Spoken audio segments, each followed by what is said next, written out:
What does the deal funding process look like? Or what are the steps from the time the entrepreneur or startup venture meets with an initial investor? What does that flow look like? Well, that's going to depend on at what stage or under what circumstances the investor is introduced to the leaders of the entrepreneurial venture. But this is a general guide or general model, and you can see where the parties, the entrepreneurial venture or the investors would pick up if some other scenario were to arise as to how they were introduced. So to begin with, an investor review. However the investor learns about the entrepreneurial venture, it can be through a venture pitch competition, it can be through a posting on a website like AngelList, it could be through word of mouth, it could be through any number of scenarios, but the investor learns about the business venture and starts to look into it a bit. Generally, this begins with looking at the website, reading any reviews, testing out whatever product or service offering that they have, and then they follow up with the entrepreneurs. Now, I've heard from many entrepreneurs that you can't get excited when an investment firm reaches out to you and asks for more information, because more often than not, it's going to come to nothing. That is, the investor is simply out there reaching out, fishing for additional information, but there's no real interest at that point. But if you provide them preliminary information about the business, a business model, some marketing material, that type of thing, maybe you have an investor business plan ready that you send to them, where oftentimes entrepreneurial ventures don't send out their entire business plan to investment firms until there's a more concrete meeting, which brings us to the next stage. If the investor is actually interested and wants to hear more about the business, that's when the parties arrange for a pitch presentation and delivery of a business plan together with a business model to demonstrate what the firm is about and all of those things.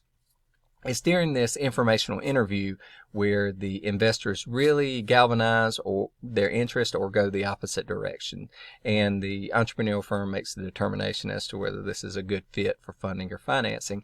It's where the parties generally get to know each other, and this can lead to further discussions about what an investment deal would look like. Okay, so that portion is called preliminary negotiations. What's the valuation of the firm? What are the parties looking for in terms of the provisions for investment? What's terms like liquidation preference, terms like involvement on the board, industry connections, things like that. On the startup side, again, how much are they looking for? What's the valuation of the firm, things like that. Okay, when you get to this stage that a deal is definitely in the works, that's when you start negotiating specifics of the deal. You put these specifics that you negotiate in the term sheet, and the term sheet will have, usually there's about 20 solid provisions that you'll find in the term sheets. What is the nature of the preferred shares? What is the liquidation preference? Is there a redemption right? Are there observation or information rights? What's the valuation? What is the funding term or milestones? All of these things get put into the term sheet, which is the preliminary for the deal. Okay, these are not binding yet until you actually enter into a formal agreement, but the term sheet generally is a good faith memorialization of the understanding of the parties. That's when you start due diligence. That is, everything that the startup has told the investors is true about the company. Now you kind of need to prove it. You need to show them the accounting records, the tax records. You need to clear up any issues with organizational structure and things like that. You basically create a document pool and you open it up to the investors for review, and the investors generally have legal counsel and an accountant to help them in this review process. They're looking through all the documents, trying to make certain everything looks above board. If it is, you move on to the next phase and you say, okay, we create a purchase agreement that is aligned with the term sheet and the common understanding of the parties. It starts from the term sheet provisions and expands all of them in detail to add the body or the meat to the common understanding.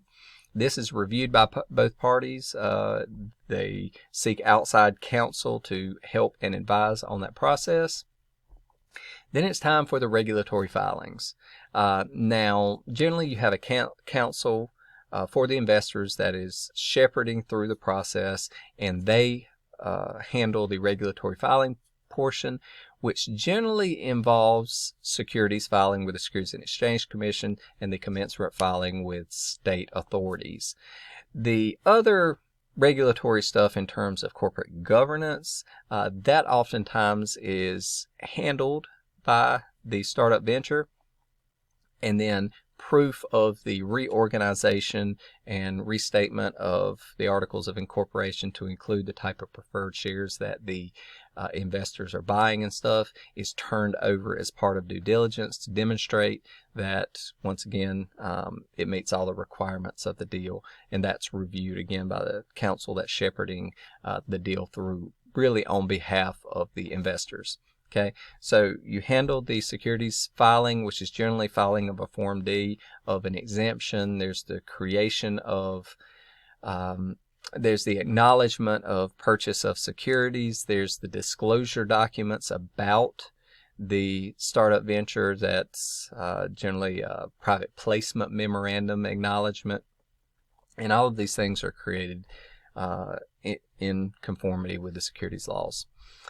And then there's the deal closing, right? The time at which the parties show up to the table.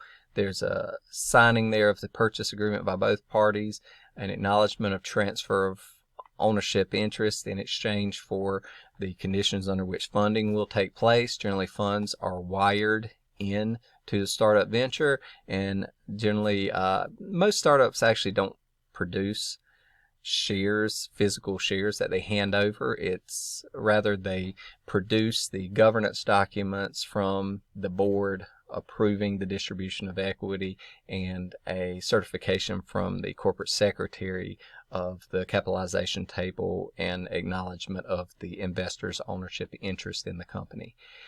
And that's it.